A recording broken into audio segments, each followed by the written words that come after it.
Otro día, otro invitado extraordinario. Hoy tenemos con nosotros al psicólogo clínico, responsable del podcast de Psicología para mí el mejor que hay en castellano, Víctor Santana, y el podcast Psicología Ladrillazos, y ahora también canal de YouTube. ¿Qué tal? ¿Cómo estás, Víctor? Muy bien. ¿Qué tal tú? Yo, bueno, me estaba saliendo la sangre de la nariz hace 20 segundos, como has visto, antes de entrar. Tengo el pie roto. Y bueno, no voy a entrar en todos los problemas que tengo, que son muchos y muy variados. Deja de llorar, por favor. Voy a dejar ahí la llorería y empezamos porque hoy vamos a tratar un tema que es muy serio. Y aquí termina el humor. O bueno, quizá habría que utilizar más el humor, nunca Hay que sé qué es lo más utilizarlo. conveniente. Pero vamos a hablar de ansiedad y depresión. Dos problemas que se pueden tener por separado o muy comúnmente unidos. Entonces, Víctor, vamos a empezar con la ansiedad. ¿Qué es la ansiedad? Para explicar la ansiedad, lo que suelo hacer siempre en consulta es explicar las emociones, porque desconocemos, por norma general, cómo funcionan las emociones. ¿A qué te refieres con que desconocemos cómo funcionan las emociones? Em, es curioso que me lo encuentro muchas veces, bueno, casi siempre, que incluso enumerar las 5 emociones básicas que hay nos cuesta, no sabemos enumerarlas. Yo las doy por hecho, pero claro, me sorprende de, ostras, y las tengo que explicar. ¿Y para qué funciona cada una? ¿Por qué han evolucionado desde el protohumano que hablamos en el otro programa hasta nosotros? La función que tienen. Y bueno, es fundamental para conocer y explicar la ansiedad, que es una emoción secundaria. O sea, la ansiedad es una emoción secundaria que es consecuencia de una emoción de las 5 primaria, básicas, ¿no? o primaria o básica. Las 5 emociones básicas, como consecuencia de experimentar una de ellas, puede aparecer la ansiedad, ¿no? Las emociones básicas, como aquí nos has enviado, Son ¿las puedes 5. describir? Sí. En ocasiones se amplían a 6, incluyendo la sorpresa. Entonces, las emociones básicas: miedo, ira, asco, alegría y tristeza.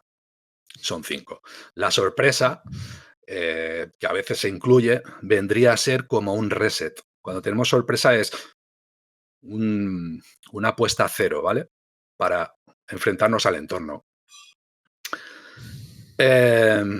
Perdón por la pregunta, a lo mejor es muy estúpida, pero ¿el amor no es una emoción? El amor no es una emoción, es más parecido a un deseo. Nos pareció un deseo. De acuerdo. Bueno, perdón por la interrupción.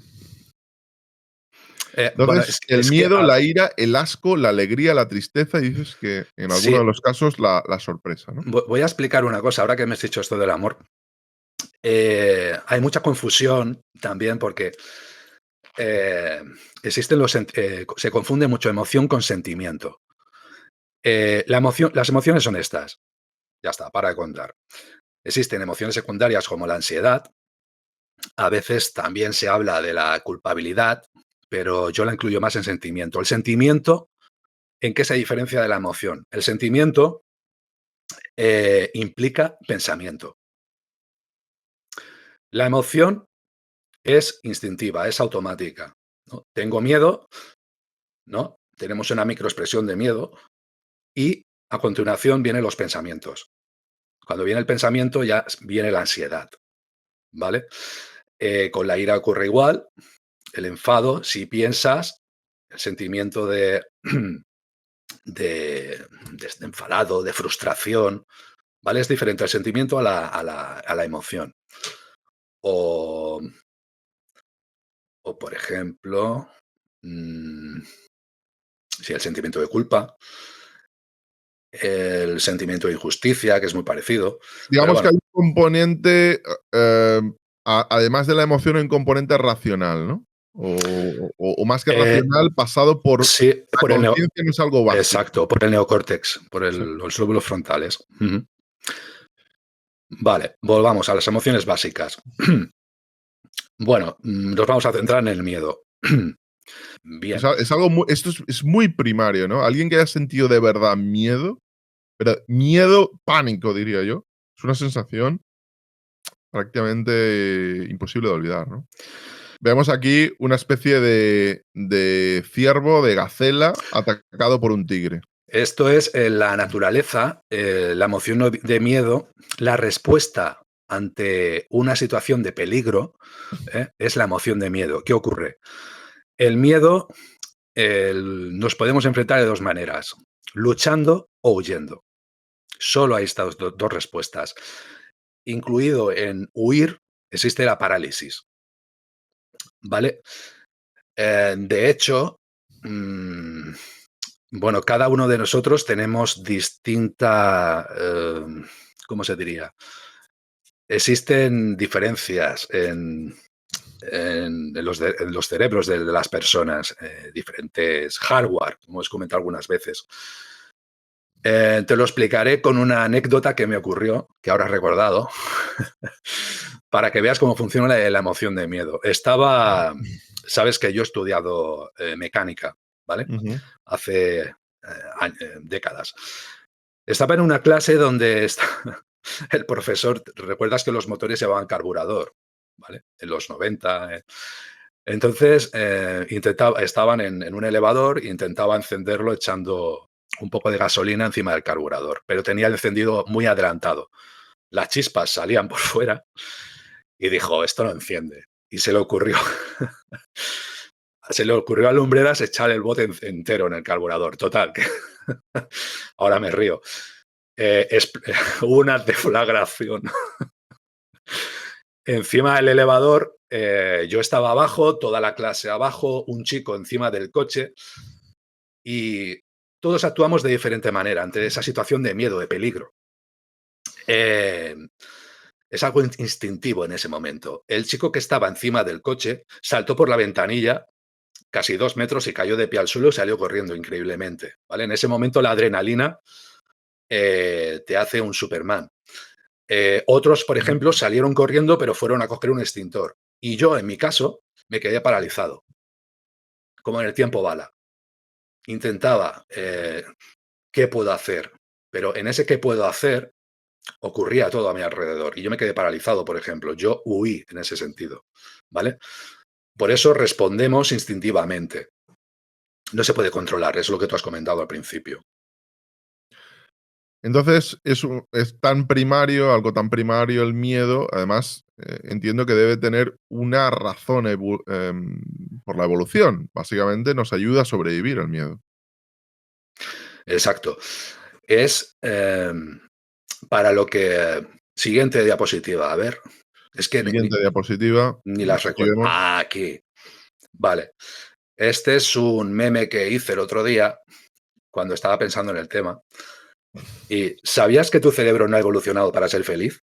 Ha evolucionado para anticipar peligros. ¿Qué quiere decir eso? Anticipar peligros, ansiedad. Ansiedad. La ansiedad lo que hace, como emoción secundaria del miedo, es anticipar el futuro, lo que puede venir. ¿Vale? Hemos evolucionado para anticipar el entorno. Vivíamos en un entorno hostil durante la evolución y el cerebro está preparado para eso, para buscar patrones, para buscar peligros constantemente. Hay personas, bueno, eso lo explicaré ahora más adelante. Vale, a ver, siguiente diapositiva. Vemos el neocórtex, la parte del cerebro de mamífero, la parte del cerebro de reptil.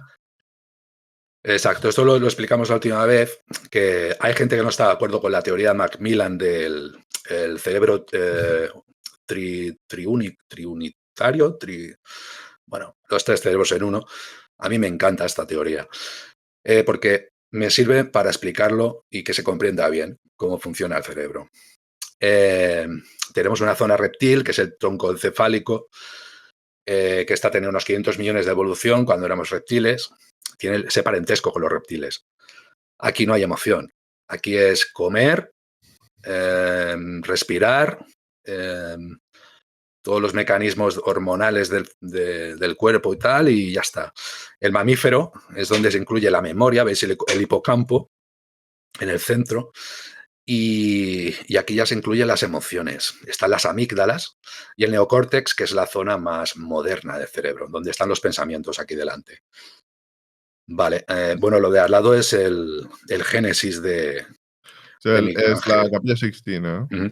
Si te das cuenta, me gusta mucho esta lámina porque, si te das cuenta, es la sección de un cerebro, realmente la figura de Dios. Mm, Pensadlo. mm. Vale. Bueno, aquí Bien, vemos esta siguiente diapositiva. esta es la explicación Disney, que me encanta. Eh, si veis aquí, tenemos a un troglodita dentro del cerebro, justo en el centro. Y a través de la vista y del oído, ¿vale? Es donde recibe las señales del entorno, los peligros. Entonces, cuando se activa esa, es una zona que se llama amígdala en el cerebro, muy pequeñita, 2 amígdalas tenemos, se activa este señor y pulsa el pulsador de alarma, ¿vale? Y se activan una serie de mecanismos fisiológicos con el miedo, que será la siguiente diapositiva, supongo. La siguiente diapositiva, vamos a colocarla. Aquí, la amígdala. Aquí, la amígdala. Son dos zonas, aquí se ve en verde, muy pequeñitas en el cerebro, que son el centro se podría decir el centro del miedo en el cerebro. Cuando se activa esto, disparan todas las descargas eléctricas y hormonas que activan el- la emoción de miedo. Ahí tienes el No sé si cerebro, se la ve. sección. A ver. Es esto no, esto es la hipófisis. Esto de aquí tan chiquitito es donde se activa el miedo.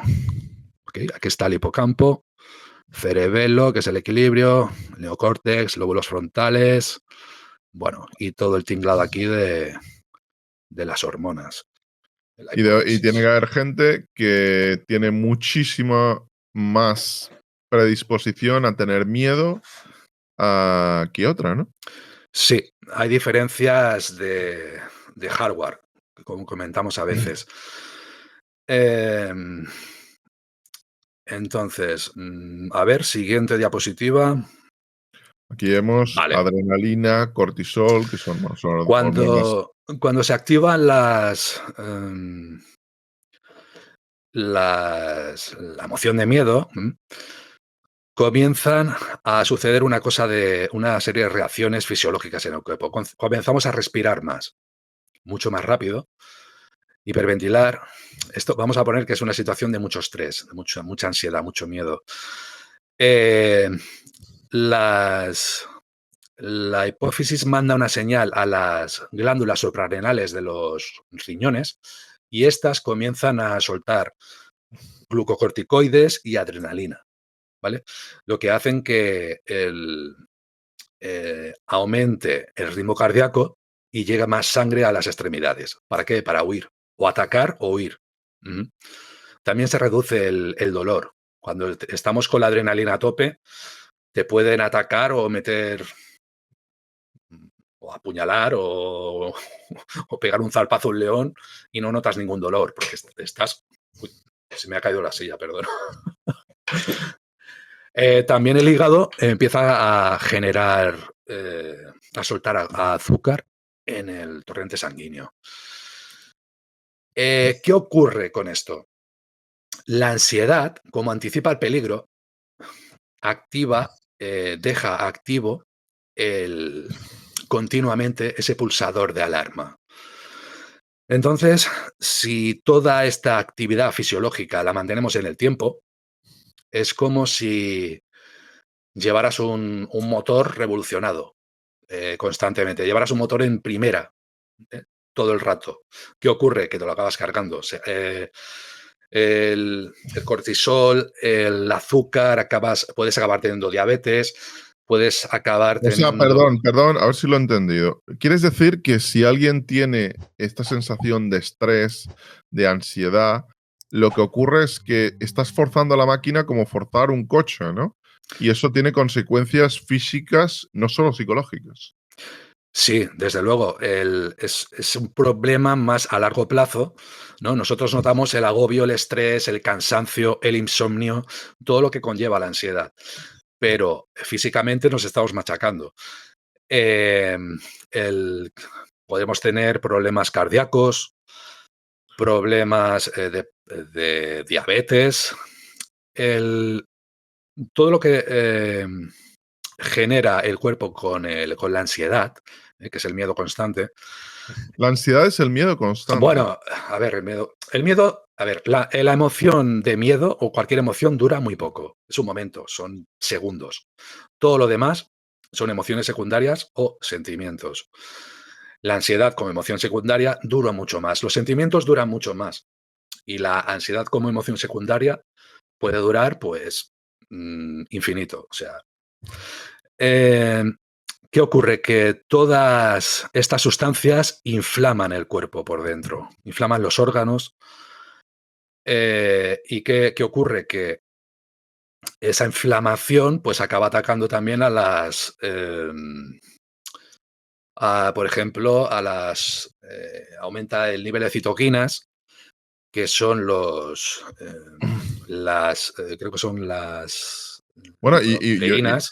y lo que ocurre es que además, si tienes mucha ansiedad, si tienes mucho miedo, lo que acaba sucediendo es que duermes menos, como has dicho, pero eso te hace, tener esa sensación de pánico puede hacer, no te hace, puede hacer que acabes engordando, puede hacer que acabes teniendo problemas cardíacos. Puedes engordar, puedes adelgazar. Insomnio sí o sí. Cuando tienes insomnio ya el nivel de estrés, o ansiedad es ya muy Perdón, elevado. una pregunta, ¿y tú cómo interpretas que haya tanta gente, no solo en España, sino prácticamente en todo el mundo desarrollado, que necesita tomar algún tipo de medicamento para dormir? ¿Es una cuestión de ansiedad o es una cuestión de algo más? A ver, siempre puede haber comorbilidades, pero generalmente es por ansiedad, es el nivel de Ansiedad. estrés. ¿Eso Eh, significa que los adultos tienen ansiedad, casi todos?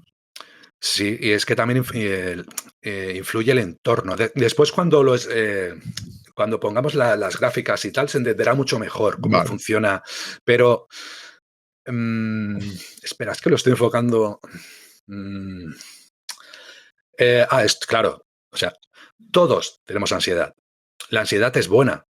A ver, pasa a la siguiente lámina. Creo que puse la de la Vamos a ley. pasar a la siguiente, de la ley de Yerkes-Dodson. Exacto. Aquí se entenderá mejor.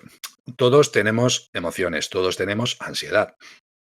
La ansiedad es buena. Si veis aquí la ley Yerkes-Dodson, para el desempeño es buena la ansiedad. Necesitamos un nivel de activación del cuerpo. En un nivel bajo, yo, por ejemplo, pregunto siempre del 1 al 10, ¿qué nivel de ansiedad tienes en general? Tengo un 5, fenomenal, estás perfecto. Un 4, un 5, un 6, ¿vale? Cuando tienes un 7, un 8, un 9, un 10, ya mal, ya vas mal. El- por ejemplo, nosotros antes de entrar en el directo teníamos que tener, o incluso ahora, un nivel de ansiedad óptimo para poder hacer nuestro trabajo. Si estuviéramos con un nivel de 1 o de 2, estaríamos así. Sí, bueno, ¿vale? Si estuviéramos muy ansiosos, con el nivel 10 estaríamos hipervigilantes, ¿vale? La ansiedad conlleva hipervigilancia, el exceso de ansiedad, hipervigilancia. Estamos hipervigilantes, controlamos todo. Estamos obsesionados con el control. Vale. Vamos a la siguiente página. Vaya Ansiedad rollazo os estoy rasgo. pegando. Am, ¿Qué significa eh, esto, ansiedad rasgo, persona bien, A, vale, persona ok. B, regulada de forma diferente? Vale, vale. Eh, para explicar la ansiedad, me gusta explicar la ansiedad rasgo se puede decir que es la ansiedad con la que nacemos. Nuestro cerebro, cómo está, nuestra genética, cómo cómo somos realmente. Es la ansiedad innata, ¿vale?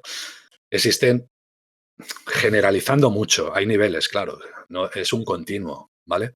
Pero vamos a poner, existen personas A y personas B. Personas que tienen el potenciómetro de la ansiedad al 2 de media, no les afecta, están preparados para soportar ambientes estresantes porque tienen mucho más margen. En cambio, hay personas que empiezan en un 7 ya. Es su nivel basal de ansiedad. ¿Qué ocurre? Estas personas en un entorno estresante colapsan antes. ¿Mm? A ver la siguiente, la ansiedad, Vamos a ver la siguiente, ansiedad estado. la siguiente imagen. Ansiedad estado. Ansiedad estado se puede decir que es la del entorno, ¿vale? O sea, Eh, sumas la que tú tienes por naturaleza, por tu genética, ujú. más la que tú tienes por la educación, el entorno, el contexto, etc. Entonces, supongamos que estamos en un entorno amable. Pues fenomenal, está en un 2, yo tengo un 6, perfecto, pues bueno, más o menos estoy bien, pero no quita que una persona que tenga su ansiedad elevada basal, en un entorno amable también esté hipervigilante y, y sus pensamientos, rumiaciones lo agobien también. Se estrese más de la cuenta. El entorno hostil, pues lo que hemos hablado. Si el entorno ya es depresión en un trabajo, en una situación de enfermedad, en una situación de relación de pareja, en una situación problemática de familia, 1001 escenarios que tenemos en la vida civilizada, ¿no? La civilización. Pues peor. O sea, si sumamos ansiedad rasgo alto y ansiedad estado alto, mal. Yo siempre paso, en consulta paso un test de ansiedad porque, bueno, y lo explico, porque me gusta que la gente entienda lo que le ocurre y cómo poder enfocarlo. Mm. Muy bien. Vamos con la siguiente imagen. La La imaginación. imaginación. ¿Y si hubiera hecho esto? ¿Y si? ¿Y si? ¿Y si? ¿Y si? El easy es el detonante o el gatillo de la ansiedad. ¿Por qué? Porque es, como hemos dicho, anticipar. Eh, no sé, a ver qué podíamos. Tú, por ejemplo, el otro día, perdona que me ría, saliste a correr y. Me rompí el pie. Vale, pues. Perdón. Bueno, estabas ahí con el pie de goma y la gente intentó calmarte de una forma, me has explicado antes que no era la más adecuada, ¿no? De tranquilo, chaval, te vas a poner bien. Llámate a un médico, ¿vale?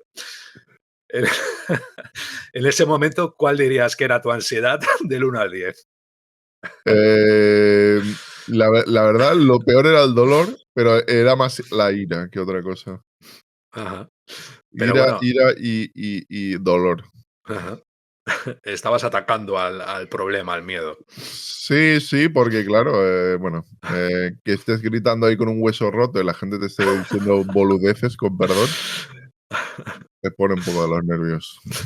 Bueno, pues imagínate que después empiezas, cuando ya has bajado ese momento de crisis, de miedo, y empiezas, ostras, ¿y si Si no me he hubiera roto? corrido hoy, y si me hubiera quedado en casa, y si Bueno, eso sería el pasado, eso es el pensamiento contrafáctico. sí, Estás pensando, que también ocurre, pensar en el pasado.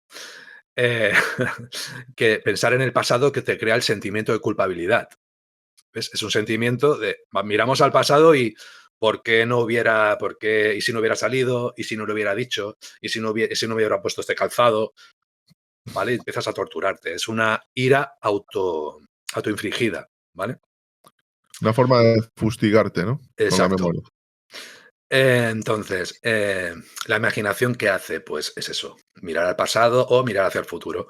Y si empiezas, ¿y si no me recupero nunca? ¿Y si me tienen que amputar el pie? Ahí empiezas en ese bucle que retroalimenta ese miedo, esa ansiedad, y empieza a generar todas esas sustancias que te hacen polvo, ¿vale? Bueno, vamos con la siguiente cuestión, o la siguiente imagen. Gen, gen preocupación, gen guerrero. he querido incluir porque me parece muy interesante el Gem Cont. Está el Cont Met y el Val. No te voy a decir la salud. Perdón, chicos. No, no te voy a decir la nomenclatura porque es complicadísima, metil, no sé qué. Pero básicamente, bueno, voy a explicar. Sí, primero, me gusta mucho no sé si conocéis la película del cazador. Robert De Niro, Christopher Christopher Walken Walken, sí. y el otro que no sé quién es, no sé si lo conocen en su casa. Y total, que esta película transcurre una parte de ella en Vietnam. Son 3 personas con 3 cerebros diferentes, ¿vale? Lo que habíamos comentado. Una de ellas bueno, voy a explicar la situación, la escena de la película. Los cogen presos y el Vietcong lo que hace es apostar para que jueguen a la ruleta rusa. Saben que van a morir. Están escuchando arriba que están jugando y mueren. Ellos apuestan y van a morir sí o sí. Y me encanta esa escena porque cada uno de ellos afronta esa situación de estrés máximo de una manera diferente. Ya sé que es película, pero me interesa que comprendáis lo que quiero explicar.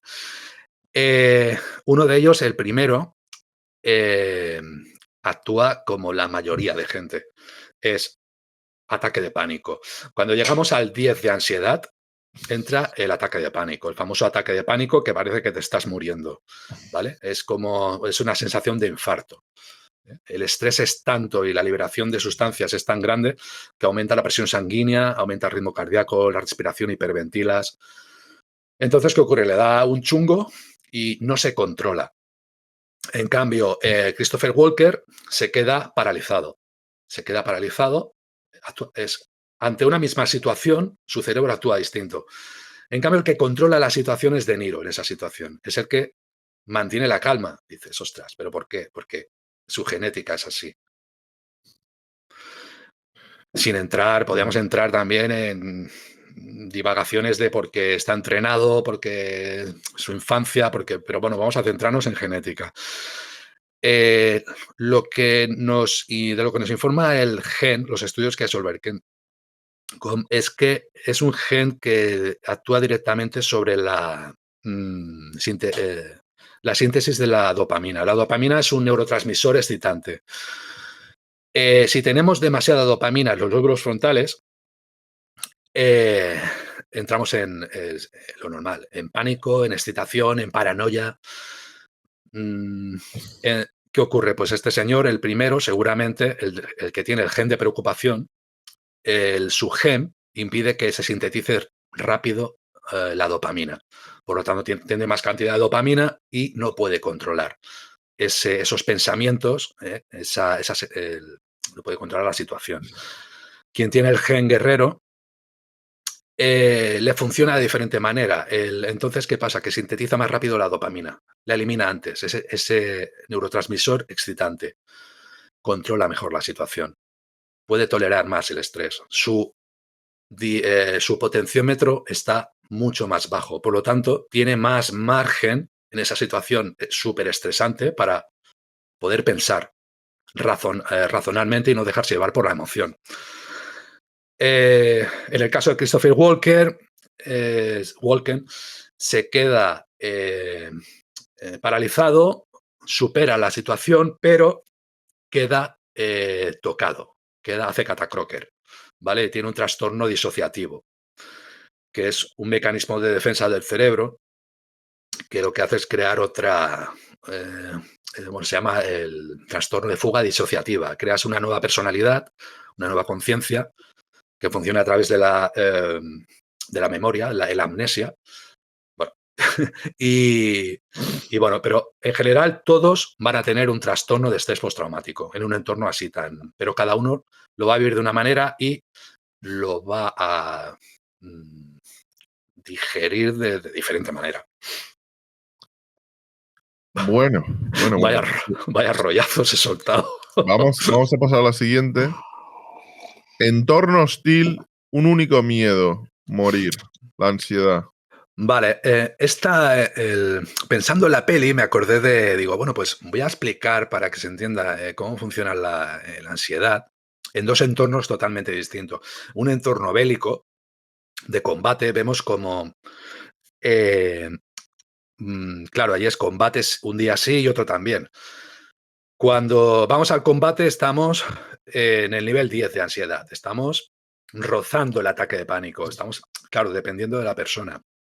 Regreso a la base, bajón, ¿vale? Nos pega el bajón, pero claro, bueno, eh, también hay que recordar que la mayoría de situaciones bélicas de siempre, Primera Guerra Mundial, bueno, cualquier guerra, han existido las drogas, ¿no? En Primera Guerra Mundial no podía faltar el alcohol en las trincheras. ¿Por qué? Porque era una manera, es un ansiolítico el alcohol, no deja de ser un ansiolítico, de bajar esa ansiedad químicamente. Porque si regresas a la base y tienes ansiedad, no puedes dormir. Entonces, al día siguiente, continúa la ansiedad cuando estás despierto, anticipando lo que va a ocurrir en la trinchera o en el combate, y acabas agotado.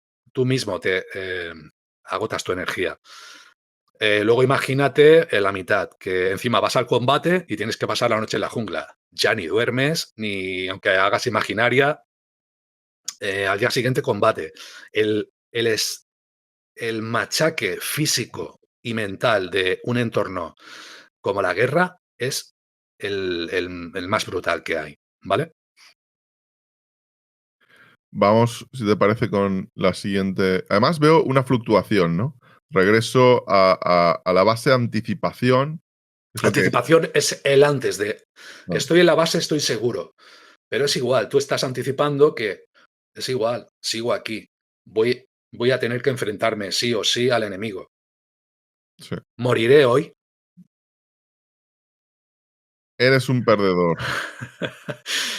Esta, esta foto me encanta porque eh, estos mensajes de positivismo, de "Buah, somos los mejores Sí. entornos en oficina maravillosos", solo hacen que frustrarte realmente, porque la realidad no es así, ¿vale?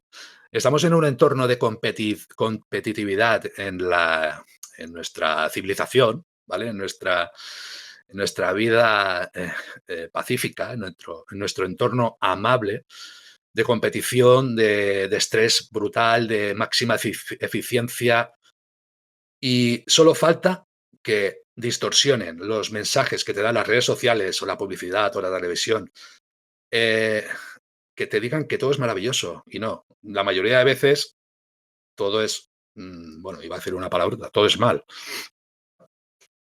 Bueno, vamos con la siguiente. El límite del pánico.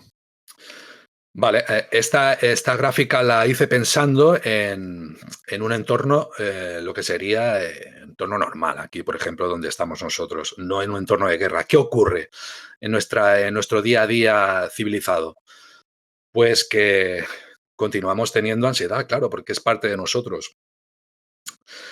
Pero aquí, en un entorno hostil, como podría ser la guerra o la jungla, ¿vale? Estamos hipervigilantes constantemente, ¿vale? El pico es muy alto, pero tiene lógica. Sabes que te va a venir. O me van a atacar directamente, me va a saltar un león, me van a disparar. Pero en nuestro día a día no existe eso. ¿Qué ocurre? Que estamos hipervigilantes ante todo. Problema de familia.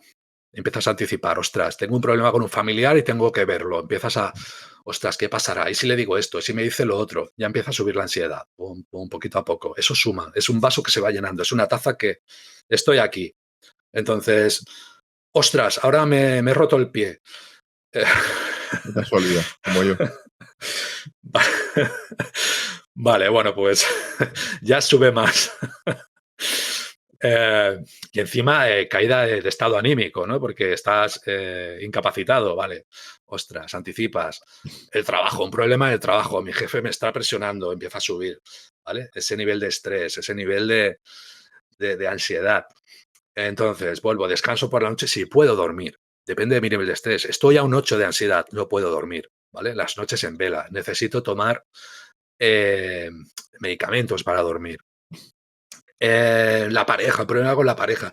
Hasta que llega un momento que te hacen un comentario, pongo una mosca, por ejemplo, o sea, Te hace un comentario alguien en el trabajo y te lo o tomas mal, y ya no quieres ver. explotas con un ataque de ira. Podemos responder con un ataque de ira también, a un ataque de pánico. Un ataque de pánico clásico de eso, de me pongo a llorar, puedes ponerte a llorar, puedes hiperventilar, puedes desmayarte incluso con ese ataque de pánico. Incluso hay que llamar muchas veces a una ambulancia y que te miren o te hagan un electrocardiograma porque los síntomas son muy parecidos al de un infarto. Y Víctor, ¿esto qué significa que el adulto común, y no solo español, como comentábamos anteriormente, pero vamos a dar el caso de España, el adulto común tiene tantos problemas, tiene tanta ansiedad, tiene una vida tan difícil, ya sea de pareja, por los problemas de pareja, los problemas en el trabajo, los problemas con la familia, los problemas económicos? ¿Podríamos decir que ser adulto es ser alguien con problemas y con alguien con ansiedad? Ah, es- a ver, rápido, sí, desde luego. Claro, la responsabilidad. Ujú. Y, y es, claro, la responsabilidad, pero lo que hemos comentado, si tu nivel basal de ansiedad es de 2, pues lo llevarás mejor. Si es de 7, lo llevarás peor. También influye mucho también tu historia familiar. Si vienes de un hogar disfuncional, la ansiedad basal también sube. Cuidado. Ujú. ¿Y cuándo debe ser tratada? Normalmente esperamos demasiado a tratar la ansiedad por miedo a que dirán, a que se enteren de que voy al psicólogo, de que voy al psiquiatra, de que estoy tomando medicación. Y como todo, siempre esperamos al último momento para cuando ya nos da el ataque de pánico y ya, o incluso nos tienen que llevar al hospital y uno se levanta allí y dice, o ya te recomienda el médico, oiga, esto se lo tiene que mirar. ¿Y por qué hay tanta gente que tiene a la vez depresión y ansiedad?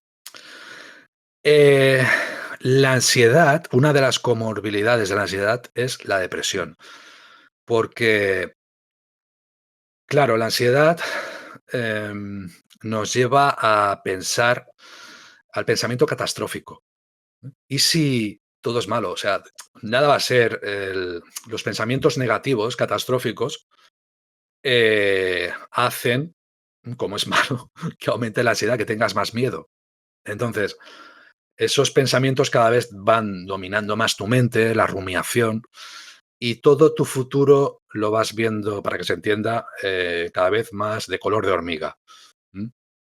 Entonces, una cosa lleva a la otra. Todo me va mal, la ansiedad a tope, no duermo, cansancio, tengo cansancio psíquico y físico.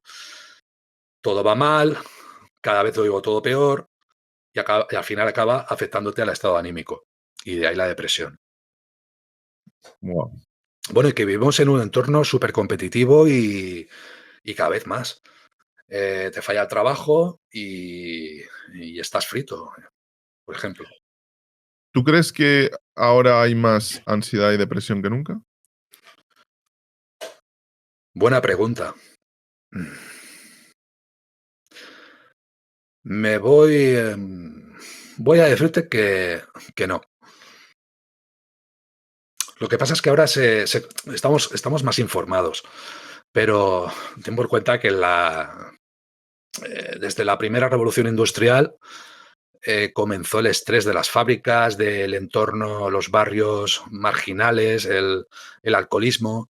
El alcoholismo a qué se debe, sobre todo a necesito evadirme, necesito una droga para evadirme.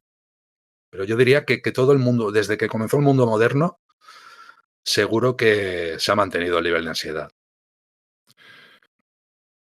¿Tú crees que está mal visto pedir ayuda? Depende de tu nivel sociocultural, depende de tu familia, depende de tus conocidos, depende de múltiples factores. A ver cómo digo esto, a ver cómo digo esto. ¿Tú crees que los cambios sociales, por ejemplo, de la gente el número de personas por unidad familiar sea cada vez menor, por diferentes razones, porque se tienen menos hijos, porque hay más divorcios, y en general los cambios sociales han generado entornos más susceptibles de que las personas sufran más ansiedad o no? Mm, claro. Seguramente, claro, todos estos cambios del entorno tienen que afectar, claro, los cambios sociales. Eh, mm, También el hecho de que toda inclusión de una nueva tecnología, como fueron o son las redes sociales, han influido muchísimo en el nivel de ansiedad de las personas. Estar más informados quizás es, es contraproducente para, bueno, quizás no, seguro, para la ansiedad. De hecho, yo recomiendo a todo el mundo que cuando están en niveles altos de ansiedad, que intenten ver el mínimo de noticias posibles. ¿Por qué? Porque todo lo que viene de todas las noticias, bueno, es que de hecho tienen que ser así, son negativas. Las noticias amables me interesan poquísimo. ¿Por qué? Porque estamos hechos para vigilar los peligros, lo malo, lo negativo. Bueno, vamos con la siguiente diapositiva.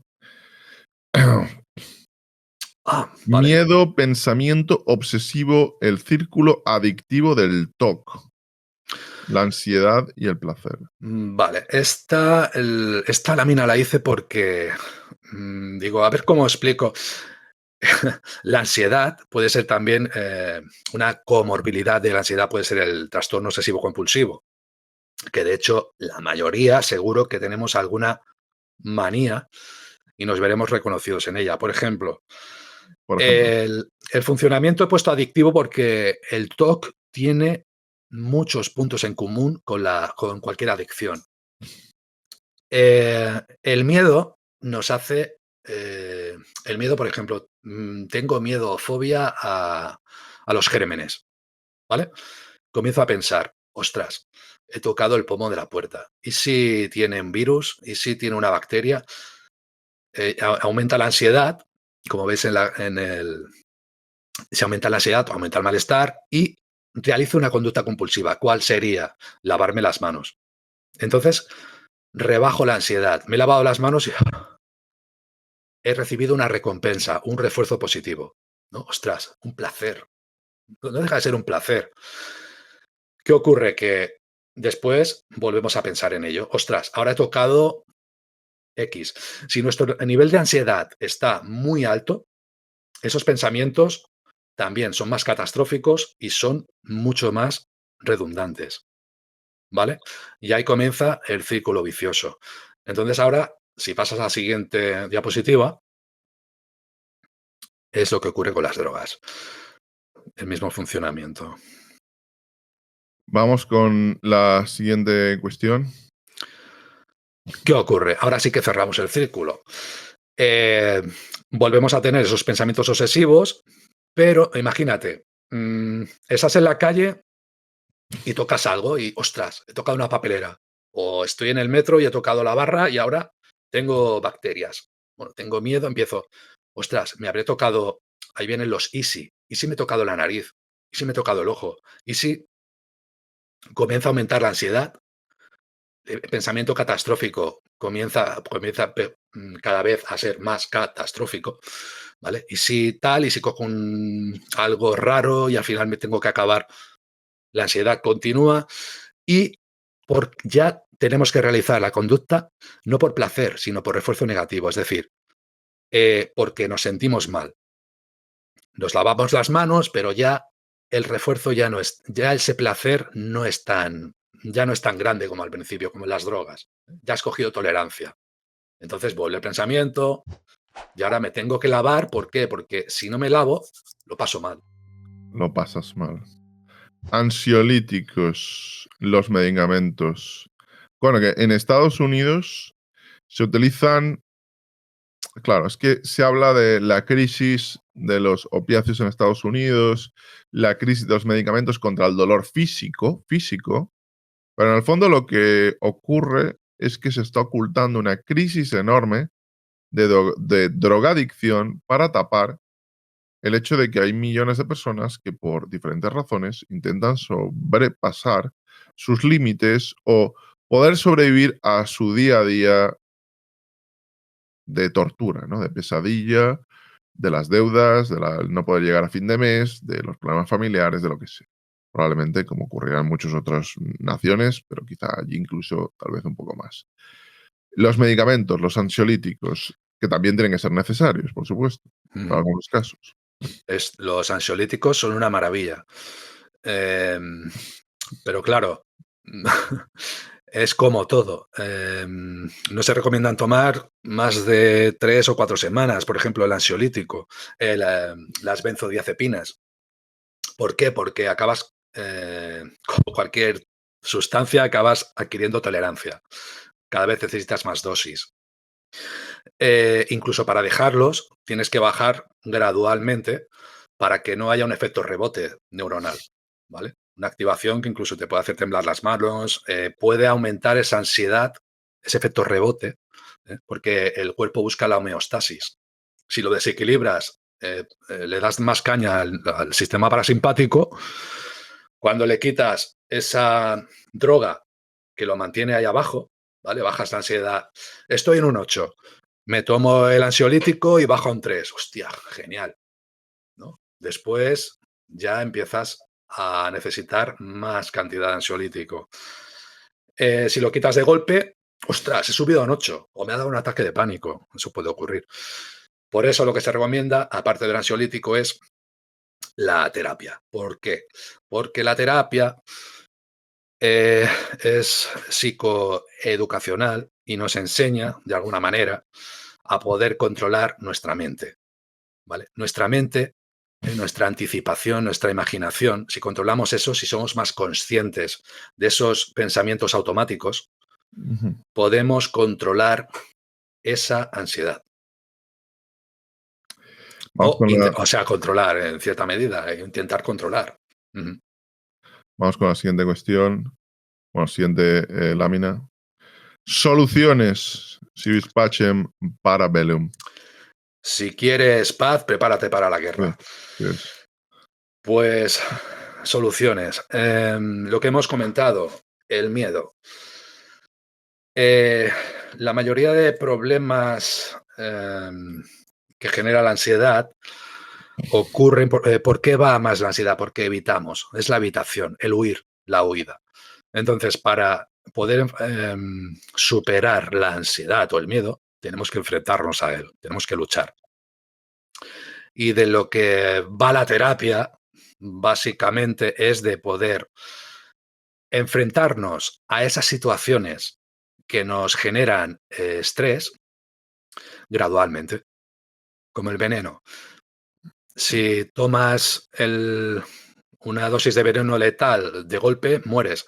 Si tomas poco a poco dosis pequeñas, te vas adaptando a ese veneno hasta que lo toleras.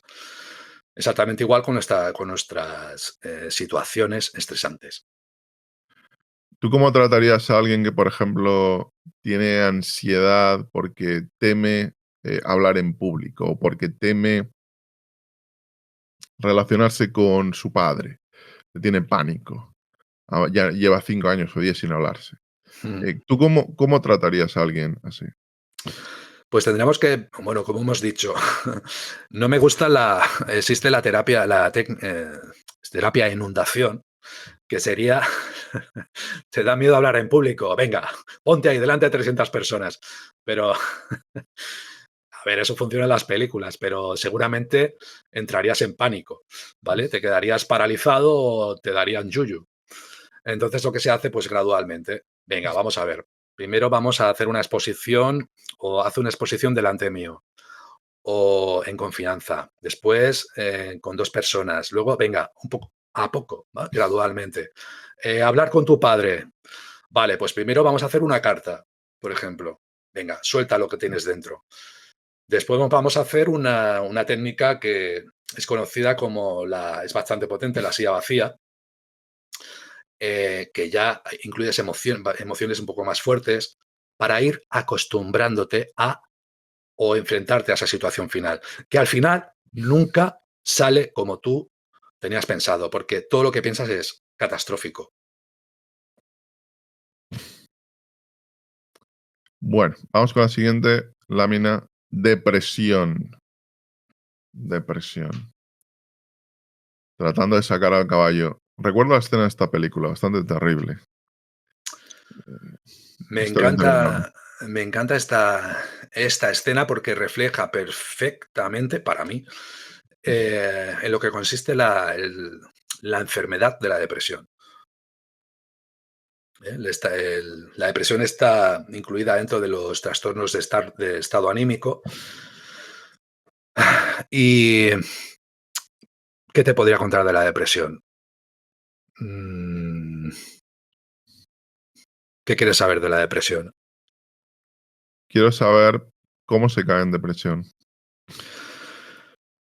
Pues de múltiples formas. Ansiedad, por ejemplo, lo que hemos comentado, podría ser un iniciador de la depresión, ¿vale? Mucho tiempo continuado con ansiedad, todo lo ves catastrófico y acabas con depresión. Una crisis vital, podrías acabar con depresión. Normalmente son las que más, una crisis vital. Muerte de un ser querido, un divorcio, una situación traumática, una experiencia traumática, una agresión, un abuso, una violación, un atentado terrorista, eh, un, un robo en la calle, cualquier situación que se considere crisis vital, quedarte sin empleo. Eh, Una, Todo una, ello. una infancia sin haber sufrido abusos, pero con un entorno disfuncional, por ejemplo. Eh, También. De hecho, puedes desarrollar un trastorno límite con esa infancia, porque la infancia en un entorno hostil, en casa, lo peor que hay en esa infancia es los refuerzos intermitentes. El refuerzos ambivalentes de una de cal y una de arena. Vives en un entorno de estrés constante, de ansiedad constante y te vuelves hipervigilante, lo que hemos comentado. Sumamos tú ya, tu cerebro, tu composición cerebral innata a un entorno hostil en la infancia, de los 0 a los 7 años, que es cuando el cerebro madura de forma más bestia, ¿vale? Si le metes estrés en esos años al cerebro de malos tratos, eh, el afecto indiferente, mil y unas, ¿vale? Falta de cariño, falta de afecto, falta de atención.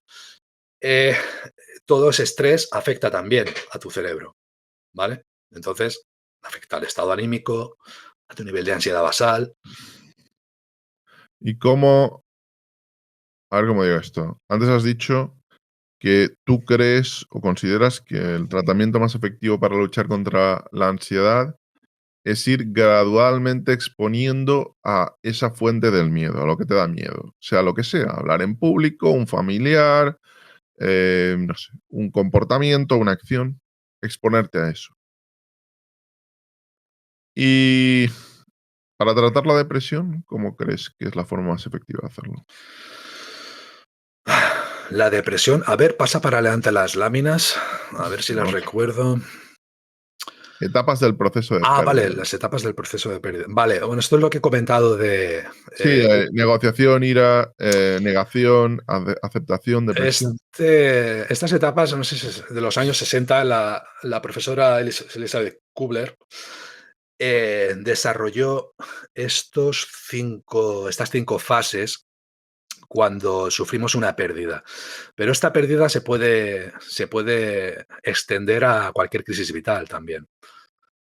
Tenemos la fase de negación, que es cuando es esa fase de irrealidad. Ostras, se ha muerto mi padre de golpe. Hostia, vives en una fase de irrealidad, ¿no? Como un sueño, ¿vale? ¿Esto qué es? Estoy despierto, ¿vale? El golpe, el trauma. Ocurriría también con cualquier trauma. Después, la segunda fase sería la de ira, es decir, ha ocurrido una injusticia que no esperaba, no buscada. Lo mismo que si te echan del trabajo y no te lo esperas. Lo mismo que si te ponen los cuernos. Hay una emoción de ira, ¿vale? Eh, que después va derivando a la negociación, que ahí es donde hemos comentado, la imaginación, pasado y futuro, ¿vale? ¿Y si hubiera cuidado a mi pareja? ¿Y si le hubiera hecho la pelota a mi jefe? ¿Y si hubiera recomendado a mi padre que fuera al médico? ¿Vale? Sentimiento de culpabilidad, ya te estás machacando. Negociación en el futuro. ¿Y si nunca me voy a recuperar? ¿Y si siempre voy a estar con esta tristeza? ¿Vale? Es se puede decir que es la fase más compleja. La fase de depresión, que es lo más normal. Cualquier proceso de pérdida, la media es, o de un duelo, de un año. O sea, nadie se recupera de golpe, o sea, no es lo normal. Y bueno, y la última fase de aceptación. Y estas fases se van alternando, no son No llevan un exactas orden, sí. ni en un orden. Y esto sería en el caso de un proceso normal de duelo. Luego está el complejo. El complejo es una montaña rusa, o sea, todo se mezcla, vas adelante, vas hacia atrás. eh, que, por ejemplo, esto podría ocurrir con el suicidio de un familiar. El suicidio de un familiar es un duelo complejo, no es normal. Vamos con la siguiente. Bueno, trampa de la depresión. ¿Qué es la trampa de la depresión? Eh, comenzamos con el bajo estado anímico. Es normal tener bajos estados anímicos. Pues yo, por ejemplo, con la operación estuve 2 semanas, un estado anímico bajo, ostras, estaba jodido. ¿Qué ocurre? Que, bueno, duró 2 semanas. Si comenzara a durar más, 3, 4, ostras, ya comenzaría a haber síntomas de posible depresión, ¿no? O dejo de comer, dejo de asearme, tengo insomnio, aumenta la ansiedad. Comienzo a abandonar actividades, como hemos dicho, no me ducho, no como, no me hago la comida. Son los reforzadores. La pérdida de reforzadores es también primordial para conseguirla. A ver, conseguirlo, digo como si fuera un premio, tener depresión. Y luego incluimos los pensamientos negativos, los catastróficos, ¿vale?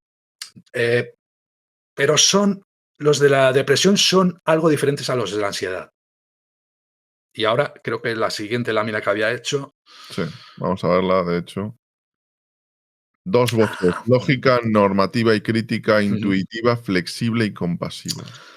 Tenemos, a ver, lo voy a explicar así para que se entienda. Tenemos dos voces dentro de nuestra cabeza, ¿vale? Una es racional y es normativa, crítica, es la que dice esto está bien, esto está mal. Y la otra es más intuitiva, es flexible, compasiva. Cuando queremos controlar demasiado nuestro entorno, nos domina la voz lógica, ¿vale? Entonces dejamos de escuchar la intuitiva y la compasiva. En la depresión ocurre algo parecido. La voz lógica se convierte en crítica negativa, ¿vale? Y dejamos de escuchar a la compasiva. La voz crítica es la que te dice, no vales para nada, eres una M, nadie te quiere, eres un gordo, eres una gorda, eres un feo, no vas a llegar a nada en la vida. Todos estos mensajes son los que tú mismo te dices, ¿vale? Es esa voz. En cambio, la voz compasiva sería la que, o sea, en el estado de bajo anímico, son esas ideas las que te vienen a la mente de no vas a salir de esta, todo va a ir mal, ¿vale? Que te van hundiendo más y más y más en esa depresión o alcanzar la depresión. En cambio, la que tenemos que trabajar es la otra, la compasiva, es decir, no te preocupes, todo va a salir bien, tú vales, la que te va a reforzar. Pues tenemos que acallar la crítica y aumentar la compasiva. No sé si me he explicado bien, pero Vamos con la siguiente. Serotonina. Ah, Felicidad. este es bueno, la medicación que en España te tiene que recetar un psiquiatra. Un psiquiatra, incluso un endocrino, creo que me lo puede recomendar. O también el médico de cabecera. La serotonina se dice que es el neurotransmisor de la felicidad. A mayor nivel de serotonina, mayor bienestar. A menor nivel de serotonina, menor bienestar. Estar los inhibidores recaptadores de la serotonina son las medicinas, las sustancias que hacen que aumente el nivel de serotonina del cerebro. Y em, se- creo que era un 60% de personas sí que funciona, en un 40% no. Si solo tomas la medicación, no vas a mejorar tu estado anímico. Por eso siempre es recomendable acompañarlo de una terapia, ¿vale? Lo que hemos hablado de psicoeducación, las voces, acompañar a la persona para que solucione su entuerto personal. Y vamos con, creo que es Ay, la última. espera, Sí, quiero comentar una cosa. sí, Spoiler, un spoiler. Em, Sabes que las mujeres, se habla de la depresión posparto. Muchas sí. veces se habla de la depresión posparto y hay gente que dice que es un mito, hay gente que dice que es una exageración, pero Yo he visto incluso una interpretación o una explicación evolutiva en el sentido de que la depresión a veces puede ser una forma de pedir ayuda en un momento que te encuentras mal. Es una voz de ayuda que tú no puedes verbalizar. Con lo cual, si una mujer tiene depresión postparto, la interpretación evolutiva es que requiere más ayuda en ese momento, es un momento muy exigente. Yo no sé si esto es verdad, pero desde luego tiene cierto sentido. es una teoría, pero lo que ocurre con después de dar a luz, eh, bueno, mientras das a luz hay una descarga de oxitocina en el cerebro. ¿Qué ocurre? Es la hormona de la felicidad, hablan. Eh, entonces, ¿qué ocurre? Después de dar a luz se activan em, la hormona de la prolactina. ¿Qué ocurre con la hormona de la prolactina? Es la que genera la leche en las mamas.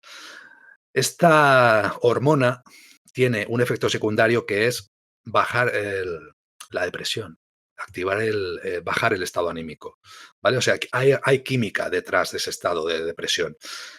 El 15% de mujeres, quiero recordar, sufren depresión posparto debido a este cambio hormonal. Incluso pueden tener rechazo al niño, al bebé, durante unas semanas. ¿Qué ocurre? Bueno, y un porcentaje más elevado pueden tener estos síntomas. ¿Qué ocurre? Que la sociedad te dice que no, cuando nace un bebé es lo más maravilloso que te puede pasar. El mensaje que te mandan es lo que hemos dicho. Si tú no eres como la norma, si no eres feliz, es porque hay algo mal en ti. Y no, es algo que hay que desterrar. La depresión por posparto existe y de hecho es uno de los mayores detonadores de el trastorno bipolar. Ujú.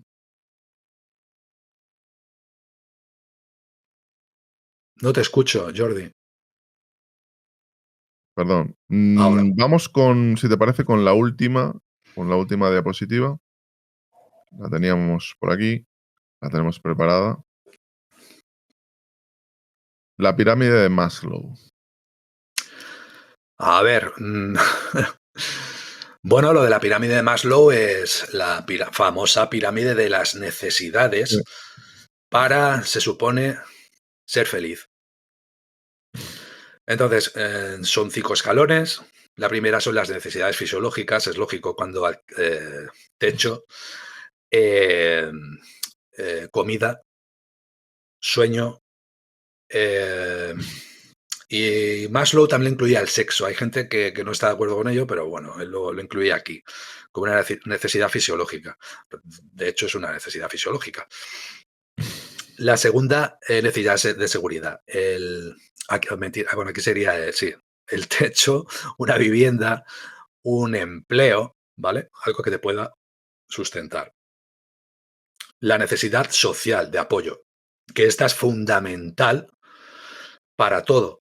Tener un buen, sobre todo para la depresión que hemos comentado, tener una red de apoyo social. Sería este escalón, necesidad de autoestima, y el último, la necesidad de autorrealización.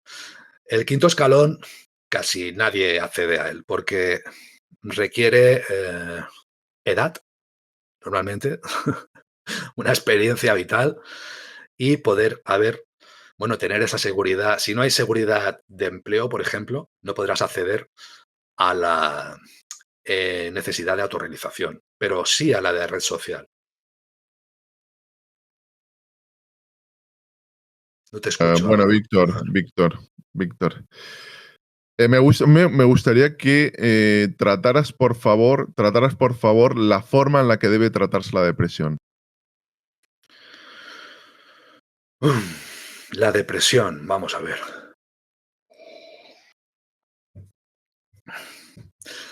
La depresión. Estoy con bajo estado anímico, por lo que sea, circunstancias, entorno social hostil, cualquier causa, crisis vital, eh, estoy mal. Pues lo primero, no esperar al último momento. No va a ocurrir. Casi siempre esperamos al último momento. Bien. Em, es que influyen muchos factores, porque si no tenemos esa red social de apoyo, una mm, de las características que tiene la depresión es el aislamiento. Entonces, ¿qué ocurre? Incluso si tenemos esa red de apoyo y tú intentas ayudar a alguien con depresión, la persona no quiere recibir esa ayuda. ¿Por No qué? quieres Porque dejarse ayudar. recuerda a Artax, está en el lodo, no puede salir, o sea, es que es superior a él, es algo, digamos, ya físico. No, está hundido, es una sensación de vacío y no quiere ser ayudado. Eh, dar el paso eh, en muchas situaciones es muy complejo para eh, dar el paso para hacer terapia, pero sería lo ideal, porque lo que necesitas es compartir ese malestar. ¿Vale? Para empezar a sanar hay que compartirlo. Sería fundamental. Si, mm, si no puedes compartirlo con una persona, claro, es que, por ejemplo, vale, si no vas a una persona de tu entorno, también te puede decir lo típico, ¿no? Lo de, va, pero mira la vida, que la vida es muy bonita. Esos mensajes son fatal para alguien que esté con depresión. Sí, Alégrate, porque que estás sí. triste, alégrate. Son fatal porque, vale, mira, le doy al interruptor y ya estoy happy. Pues no, no funciona así. Entonces, para mí, personalmente, es imprescindible hablar con una tercera persona en terapia. Es Es fundamental. imprescindible un profesional, ¿no? Mm. Porque es algo que la propia familia no va a poder arreglar. No, aparte, nadie es profeta en su tierra. Eh, este refrán quiere decir que yo, por ejemplo, bueno, es muy parecido al de en casa de herrero, cuchillo de palo. Tú no le puedes decir a alguien, dar un consejo, porque dirá, tú me das este consejo, pero si tú no lo cumples, ¿no? Consejos tengo, para mí no, consejos doy, para mí no tengo. Entonces, por eso hay que hacer una tercera persona. Si no puede ser un terapeuta, pues alguien de confianza que es, no, un terapeuta, tiene que ser un terapeuta. Y también sería recomendable acompañarlo con un tratamiento farmacológico. Un tratamiento farmacológico. De de toda la experiencia que tú tienes, de toda la gente que has visto, de todo lo que tú conoces, ¿cuántos, cuántos clientes puedes tener que sean por una cuestión de depresión, por una cuestión de ansiedad? ¿Es lo que son las fuentes máximas de buscar a un terapeuta? No entiendo tu pregunta. ¿Es el mayor problema de alguien que busca un terapeuta suele ser la depresión y la ansiedad? Por norma general, sí. Es que, bueno, como hemos dicho, es que nuestro cerebro está preparado para anticipar. La ansiedad es uno de los primeros detonantes de cualquier problema psicológico, en su gran mayoría. Ya podemos hablar de trastornos, pero por norma general, la población general es ansiedad y depresión. O, o estado anímico, trastorno del estado anímico, distimia, em, trastornos ciclotímicos, son diferentes mm, formas de manifestarse la depresión. Hay depresiones que no son tan profundas como la depresión unipolar, pero oscilan durante el tiempo. ¿No? Sería la distimia, la depresión postparto, el síndrome premenstrual también afecta al estado anímico. ¿Y por qué crees que hay personas que no se dejan ayudar? ¿Y cómo se ayuda a alguien que no se quiere dejar ayudar? Creo que las personas no se dejan ayudar también por el tema al menos en este país, del tabú de está loco, tiene el cerebro enfermo. Es uy, esa familia están locos. Hay uno que se suicidó, tiene el cerebro enfermo. Estos comentarios hacen muchísimo daño. Eh, pero bueno, que cuando escarbas, en la mayoría de familias han habido suicidios, por ejemplo.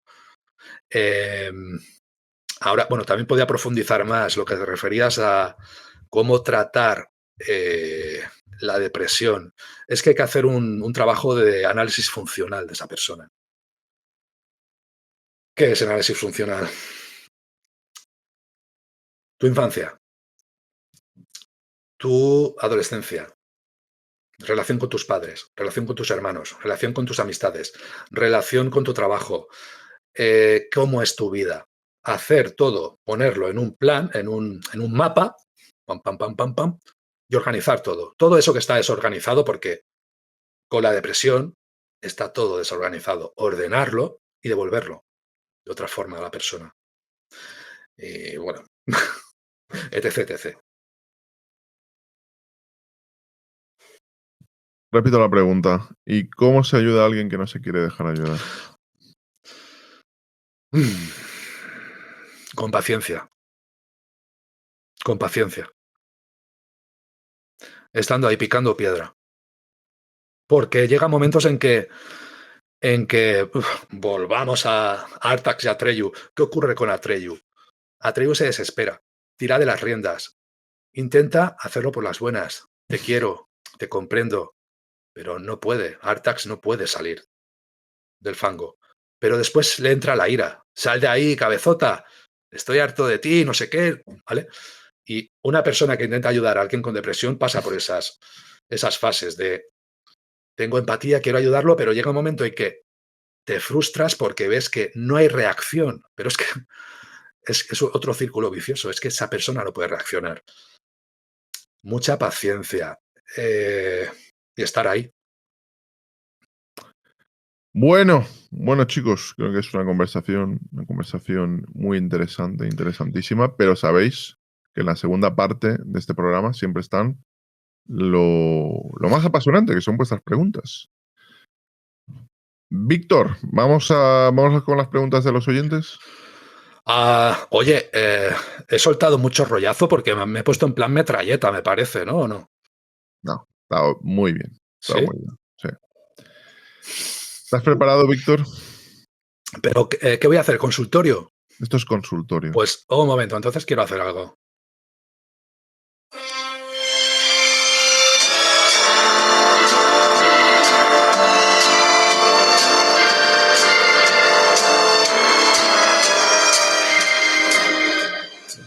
Bienvenidos al consultorio de Víctor Santana con Jordi Jatzer como entrevistador. ¿Preparados, chicos? Venga.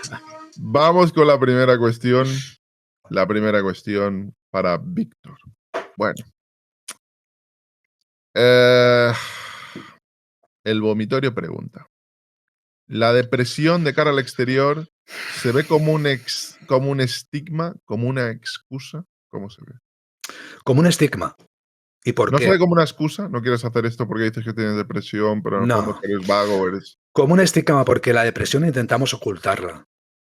¿No os habéis dado cuenta de que ¿cómo estás? Bien. Y luego, hostia, mira lo que ha hecho, si estaba normal. No, porque es lo que se llama el enmascaramiento o el masking. Intentamos disimular, vamos a trabajar y actuamos, compartimentamos. Vuelves a casa y eso sí vas a trabajar. Siguiente cuestión de Spark. Si los especialistas de la sanidad pública ven a sus pacientes cada 5 o 6 meses durante 30 minutos, ¿cómo se puede ayudar a esa persona?